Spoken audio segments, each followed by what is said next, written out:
Terus karena minggu lalu libur, terus nggak jadi diganti hari ini. Jadi nanti kelompoknya kita setelah peristiwa setelah tanggal neraca, yang kedua kemarin di kelas kita investasi jangka panjang. Sore hari ini yang pertama kita akan untuk properti investasi. Nanti kalau memungkinkan kita lanjutkan ke kelompoknya leasing ya. Kita cek di materi ya. Sebentar, Pupur harus share screen. Recording in progress. Oh, ya, disimpan karena yang nanti harus share ya. Pupur share screen dulu.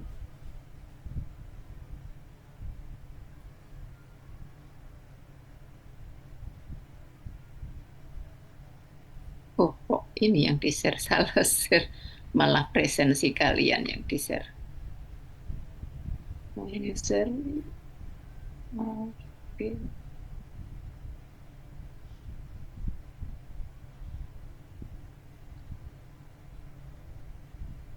Mana?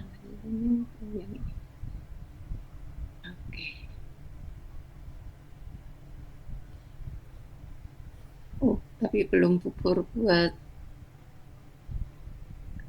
Ya, ya, kita ke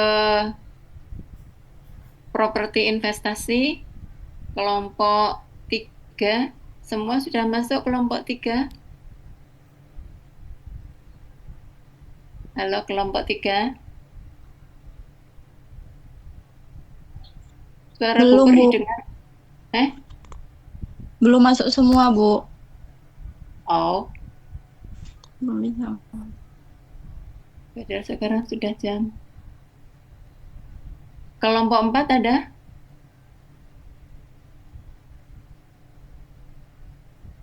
Halo.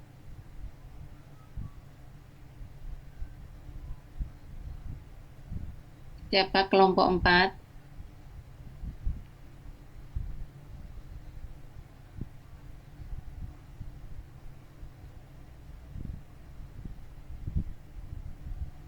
Ini kelompok 4 siapa? Kok nggak ada yang jawab? Untuk kelompok 4 sudah hadir Ada, semua, Bu. Bu. Oke. Kelompok 3 yang belum hadir siapa? Dewi dengan baik, Bu. Oh, kok 2 yang nggak hadir ya? Sementara kamu bisa sambil menunggu Dewi dan Baik. Ini masih dicoba untuk screen record, Bu. Masih belum bisa.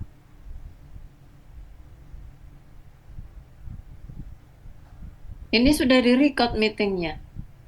Screen share. Oh iya, Bu, screen share. Mau share? Mau share.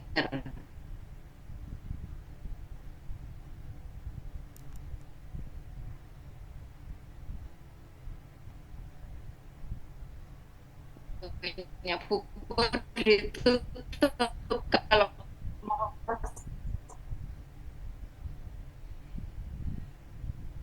share yang punyanya Pupur ditutup dulu, nggak bisa berdua ya.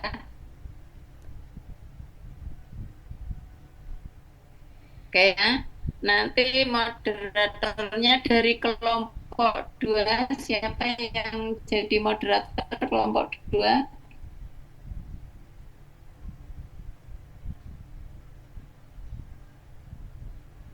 Sorry, moderatornya sudah Pupur tulis kok. Siapa tadi? Zela. Iya, Sudah datang. sudah Bu. Pupur kalau share screen nggak bisa lihat yang hadir saatnya. Tutup aja. Oke.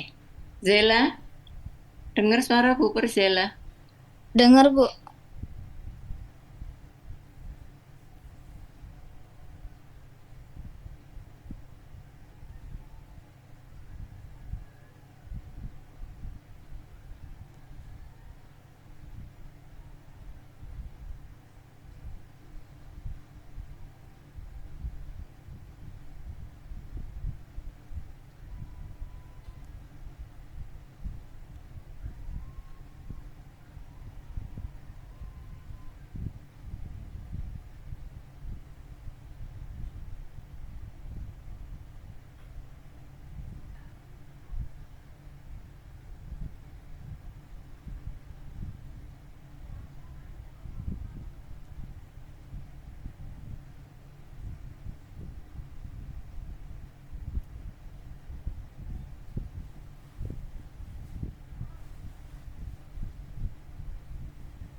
Iya, kenapa pusing tadi? Silakan dimulai presentasinya, Zela, dimoderatori. Baik, Bu. Assalamualaikum warahmatullahi wabarakatuh. Selamat siang semuanya. Saya ucapkan terima kasih buat teman-teman Waalaikumsalam. dalam Zoom kita pada siang hari ini. Perkenalkan, saya Zela Gustiriana, dokter yang akan memandu jalannya sesi presentasi kita pada siang hari ini. Ini kita akan membahas tentang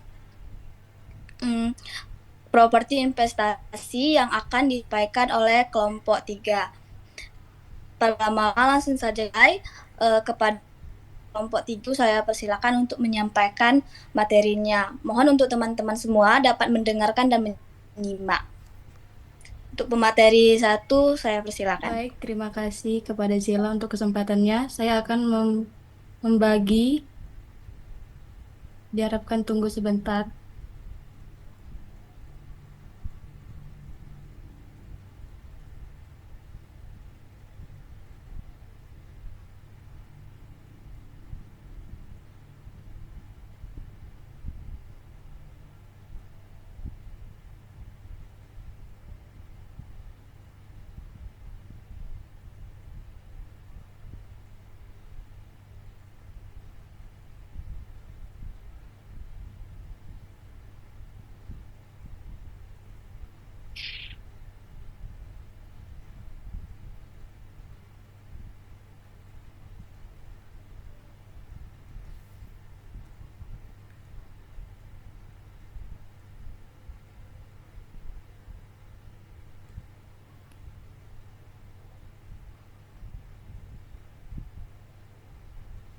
Apakah sudah terlihat, teman-teman?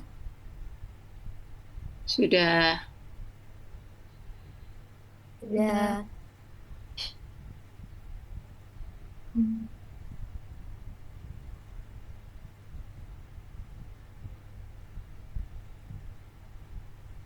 Baik, langsung saja kita buka.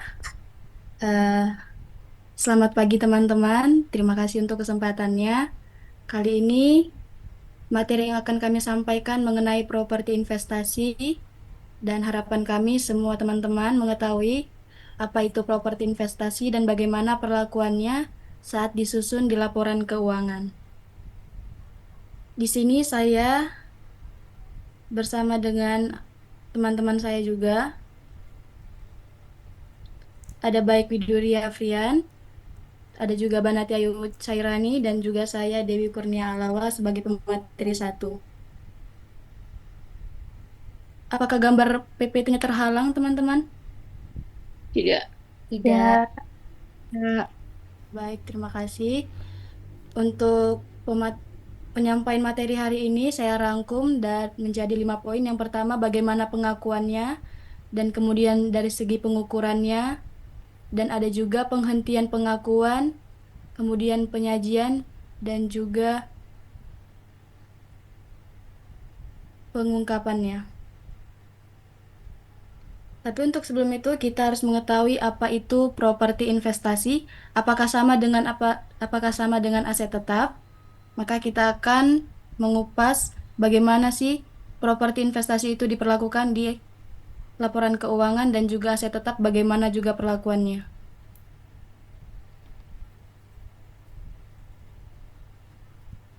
Untuk properti investasi adalah tanah atau bangunan yang dikuasai oleh pemilik atau lese yang dipergunakan untuk menghasilkan pendapatan sewa atau rental, bahkan juga kenaikan nilai atau keduanya. Saya berikan contoh. Misalnya perusahaan Yuan ingin membeli gedung apartemen, namun bukan untuk dipakai pribadi atau dengan tujuan buka kantor dengan manajemen perusahaan yang baru. Tapi tujuan Yuan untuk membeli apartemen itu untuk disewakan sehingga Yuan mendapatkan pendapatan sewa. Contoh kedua itu misalnya kenaikan nilai. Nah, bagaimana sih kenaikan nilai itu, contohnya seperti apa? Nah, contohnya nih, Andre ingin beli tanah kosong di pinggir kota. Tapi bukan untuk dioperasionalkan dia, tapi tanahnya itu ditahan atau tidak dijual selama beberapa tahun, karena tanah semakin lama umumnya bisa diperkirakan harganya akan juga naik. Jadi, properti investasi itu tidak digunakan untuk produksi atau penyediaan barang atau jasa untuk tujuan administratif, bahkan bukan juga untuk dijual dalam kegiatan usaha sehari-hari atau untuk pribadi.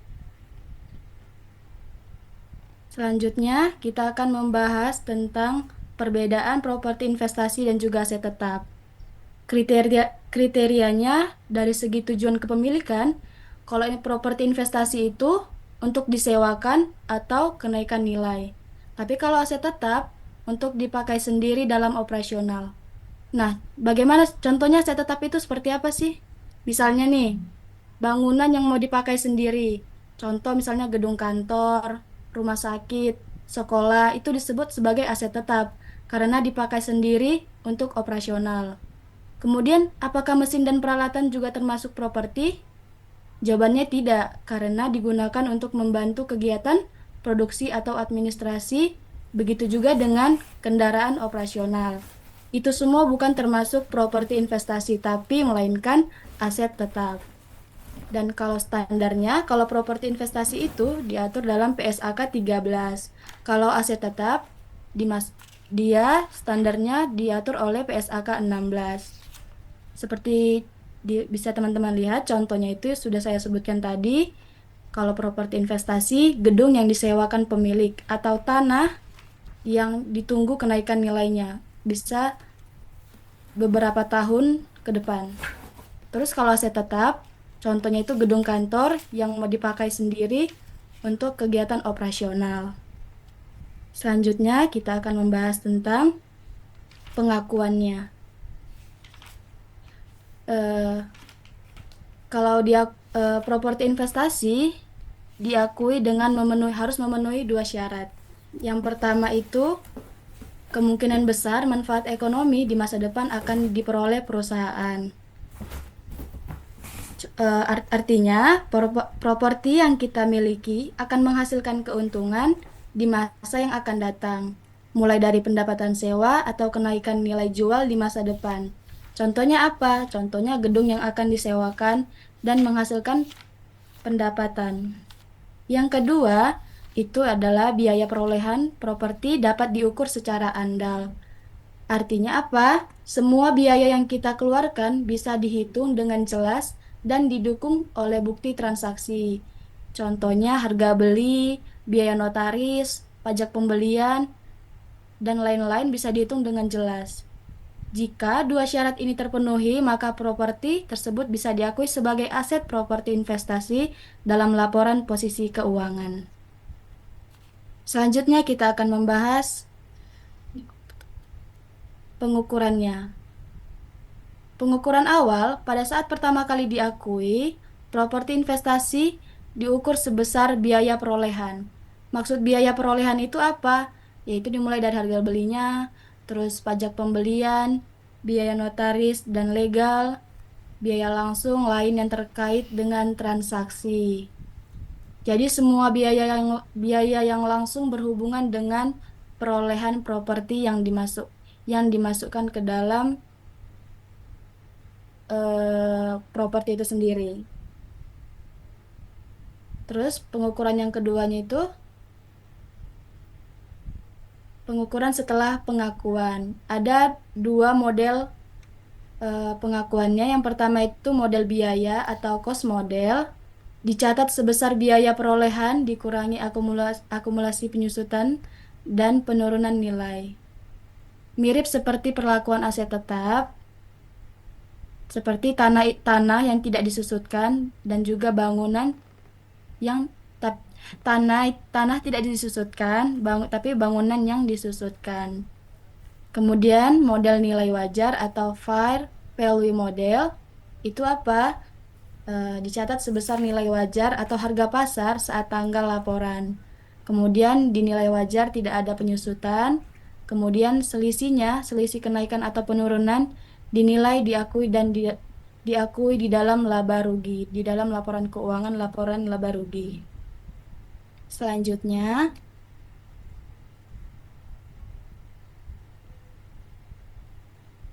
penghentian pengakuan.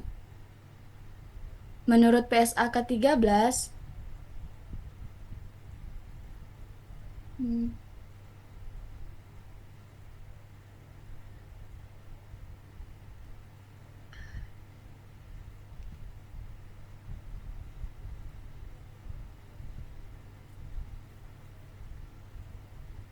selanjutnya akan disampaikan oleh teman saya, pemateri 2, Rara. Waktu dan tempat dipersilakan. Baik, terima kasih. Teman-teman, di sini saya akan menjelaskan mengenai penghentian pengakuan. Menurut PSAK 13, properti investasi dihentikan pengakuannya atau dikeluarkan dari laporan keuangan pada saat yang pertama, yaitu properti tersebut dilepaskan, misalnya dijual atau dialihkan melalui sewa pembiayaan, atau properti tidak digunakan lagi secara permanen dan tidak memiliki manfaat ekonomi di masa depan. Misalnya yaitu gedung rusak berat dan tidak bisa disewakan lagi, serta tidak ada nilai jual. Artinya, jika aset sudah tidak memberikan manfaat ekonomi, maka harus dikeluarkan dari pembukuan. Kemudian, di sini saya akan menjelaskan mengenai contoh penghentian pengakuan. Yang pertama karena ingin dijual. Misalnya, nilai buku gedung yaitu 900 juta, kemudian gedung dijual seharga 950 juta. Kas yang masuk yaitu 950 juta. Pada akumulasi penyusutan. Properti investasi 900 juta, laba penjualan aset 50 juta. Kenapa dijual? Karena pada saat itu harga jual lebih tinggi dari nilai buku. Maka ada laba sebesar 50 juta. Kemudian, penyajian dalam laporan keuangan. Yang pertama, penyajian dalam laporan posisi keuangan atau neraca, properti investasi disajikan sebagai aset tidak lancar, bukan aset tetap lagi. Kemudian, dipisahkan dari golongan.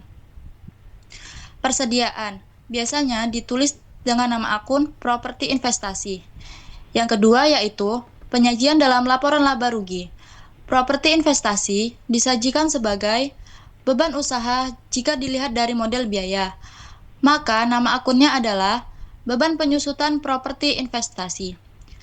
Dan jika terjadi kenaikan nilai wajar, masuk sebagai laba di laporan laba rugi. Maka nama akunnya adalah keuntungan kenaikan nilai wajar properti investasi. Baik, selanjutnya materi akan disampaikan oleh pemateri 3, yaitu baik. Waktu dan tempat dipersilakan.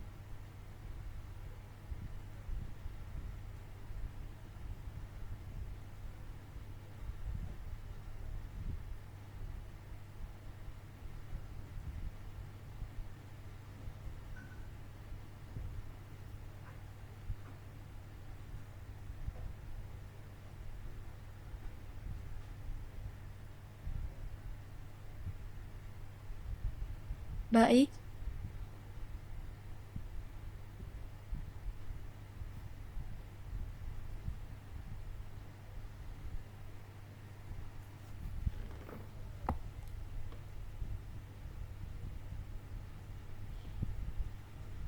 Tidak ada diem kan, Baik?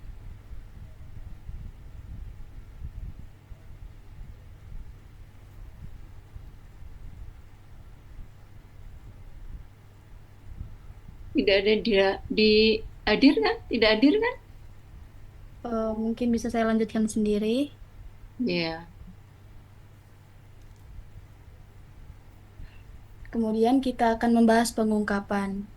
Pengungkapan dilakukan dalam catatan atas laporan keuangan atau CALK. Kenapa pengungkapannya dilakukan pada CALK ini? Karena di dalam CALK, laporan lebih transparan dan informatif. Tapi akan kita bahas di slide selanjutnya.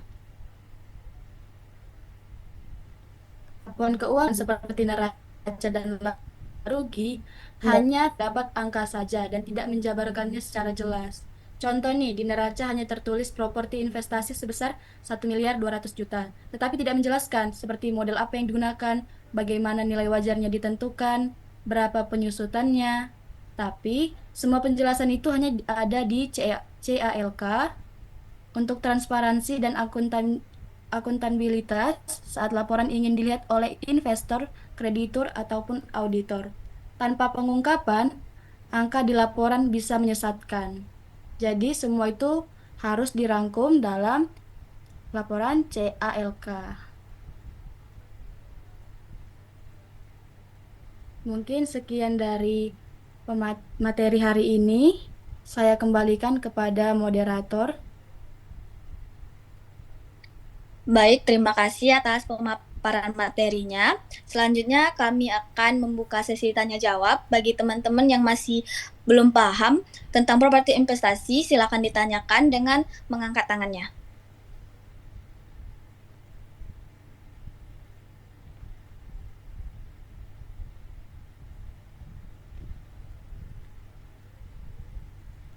Ini settingnya 40 menit, nanti kalau keluar join lagi ya.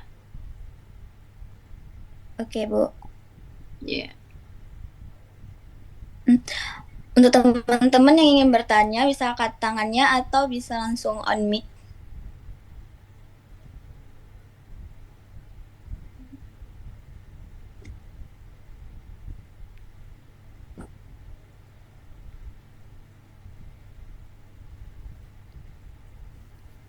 Mungkin dari Saudara Yuan.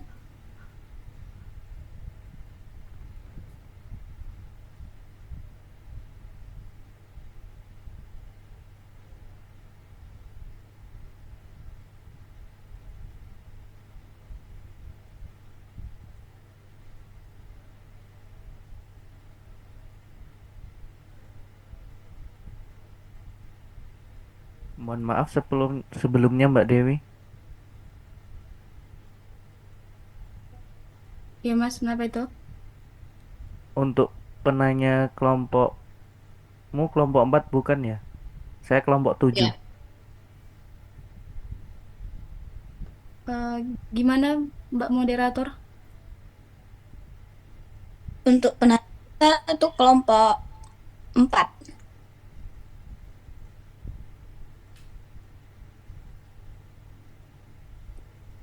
Baik, pada kelompok 4, persilakan untuk bertanya.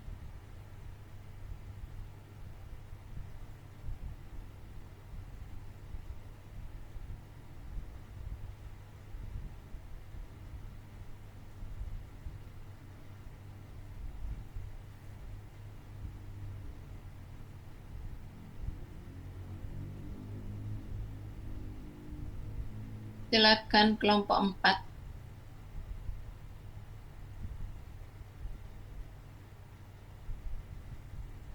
Izin bertanya. Perkenalkan, nama saya Miranti dari kelompok 4. Izin bertanya, Kak. Jika harga pasar properti turun drastis, itu bagaimana pengaruhnya terhadap laporan keuangannya, Kak? Terima kasih. Oke, baik, pertanyaan sangat bagus. Mungkin untuk sebelum menjawab pertanyaan dari Saudari Miranti, mungkin dari teman-teman yang lain ada yang ingin bertanya, nanti jawabannya akan kami sampaikan sekaligus saja.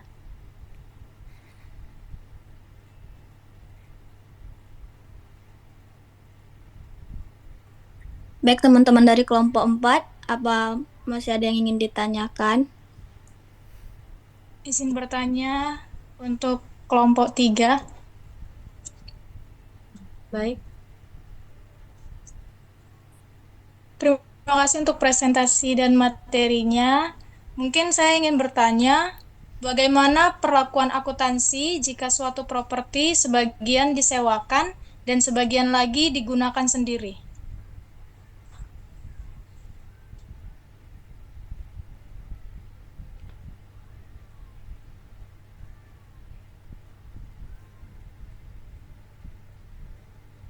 Oke, dari kelompok 4, apa masih ada yang ingin ditanyakan? Izin, saya mau bertanya. Perkenalkan, nama saya Isdahlia. Saya ingin bertanya kepada kelompok 3. Pertanyaannya yaitu, apakah properti investasi benar-benar lebih aman dibandingkan saham atau emas? Mengapa?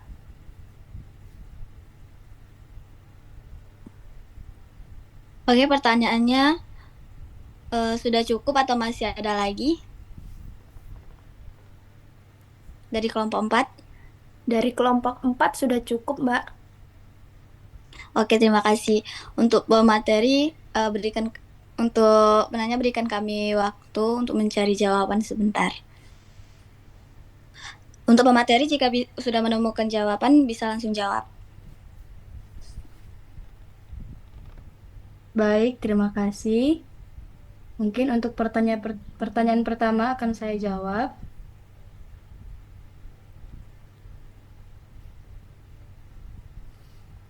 Saya akan menjawab pertanyaan mengenai jika harga pasar properti turun drastis, bagaimana pengaruhnya terhadap laporan keuangan? Tentu ini saya akan berikan jawabannya. Jika properti itu turun, maka akan mempengaruhi laporan keuangan, misalnya di neraca. Nah, di neraca, dia akan mengurangi aset kita, sehingga aset kita itu menjadi turun. Terus kalau di laporan laba rugi, perusahaan mungkin harus mengakui kerugian penurunan nilai properti, sehingga laba perusahaan akan menurun.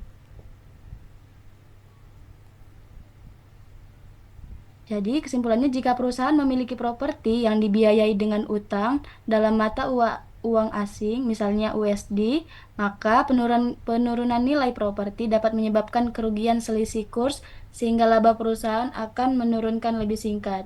Jadi, kalau misalnya harga pasar itu turun drastis akan mempengaruhi di laporan keuangan kita seperti neraca dan juga laporan laba rugi. Mungkin itu saja yang bisa saya jawab. Apakah dari penanya tadi cukup jelas? Cukup, Kak. Terima kasih. Baik. Kemudian untuk pertanyaan yang kedua akan dijawab oleh pemateri 2 oleh Banati Ayu. Waktu dan tempat saya persilahkan. Baik, terima kasih atas pertanyaannya. Di sini pertanyaannya adalah bagaimana perlakuan akuntansi jika suatu properti sebagian disewakan dan sebagian lagi digunakan sendiri? Dan untuk jawabannya, perlakuan akuntansi untuk properti campuran disewa dan dipakai sendiri adalah jika bisa dipisah secara unit atau lantai, bagian yang disewakan dicatat sebagai properti investasi dalam PSAK 13. Yang kedua, bagian yang dipakai sendiri dicatat sebagai aset tetap PSAK 16. Jika tidak bisa dipisah, lihat porsi yang paling dominan. Jika bagian yang dipakai sendiri hanya sedikit atau tidak signifikan, seluruh gedung dianggap properti investasi. Jika bagian yang dipakai sendiri cukup besar, seluruh gedung dianggap aset tetap. Dan itu untuk jawaban pertanyaan kedua. Apakah sudah jelas? Sudah, Mbak. Terima kasih.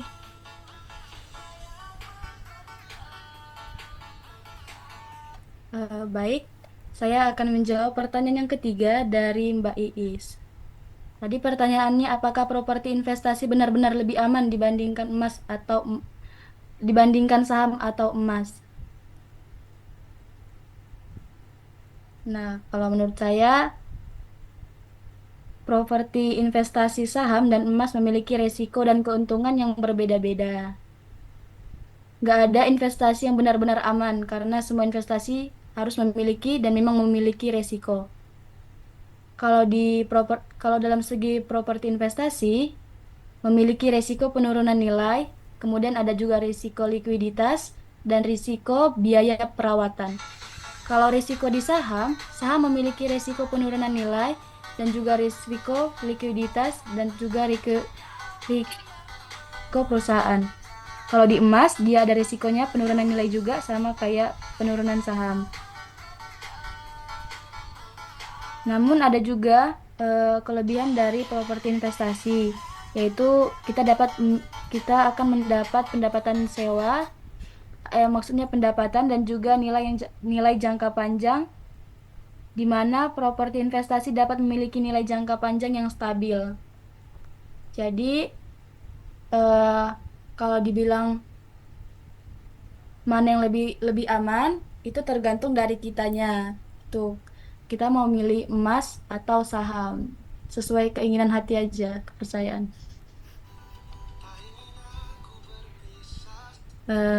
Mungkin saya sampaikan dari hari ini. Sebelumnya, apakah jawabannya bisa diterima oleh Mbak Iis? Bisa, Mbak. Terima kasih. Ya, terima kasih. Mungkin itu yang bisa saya jawab dari pertanyaan-pertanyaan teman-teman. Mungkin saya kembalikan kepada moderator.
Kata ini paskan.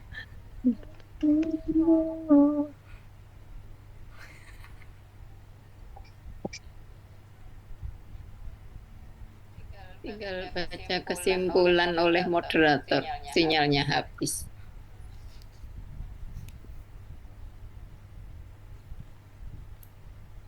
Baik, terima kasih untuk para pemateri yang sudah menyampaikan materinya.